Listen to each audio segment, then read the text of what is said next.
তোর যে পরিস্থিতি, তুই যে অভিশাপ মানুষের কাছে টুকাইছস, তোর জন্য মানুষ ঘুমাইতেও পারছে না। তুই এমন একটা অপরাধী লোক। জহির ভাই, আমি আমার জীবনে যে অপরাধ করছি, যে অপকর্ম করছি ভাই, রক্তের গরমে আমি আর অনেক ভাই কিচ্ছু করতে পারি না। আসসালামু আলাইকুম। কিরে কেমন আছো দিলওয়ার? ভাই আসিলাম ভালোই, আল্লাহ ভালোই রাখছে, কিন্তু ভাই আমি শেষ। এখন এই দেশের কোনো ডাক্তার কবিরাজ আমি বাকি রাখছি না ভাই। ভাই এখন আমি ভিখারি। দেখ তোরে আমি দিলওয়ার আগেই বলছিলাম, বলে অন্যায় পথে তুই ফাড়া দিস না।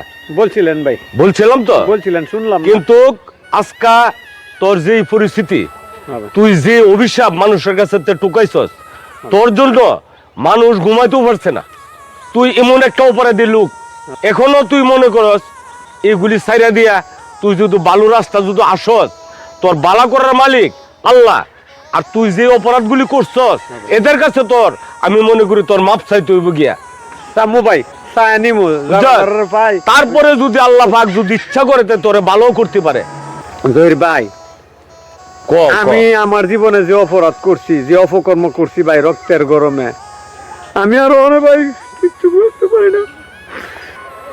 আমি যে অপকর্ম করছি ভাই, যাদের কাছে অপরাধ করে আছি, আমি যারা পাই তাদের সবার কাছে আমি যাবো ভাই। যারা পাই তার কাছে ক্ষমা চামো।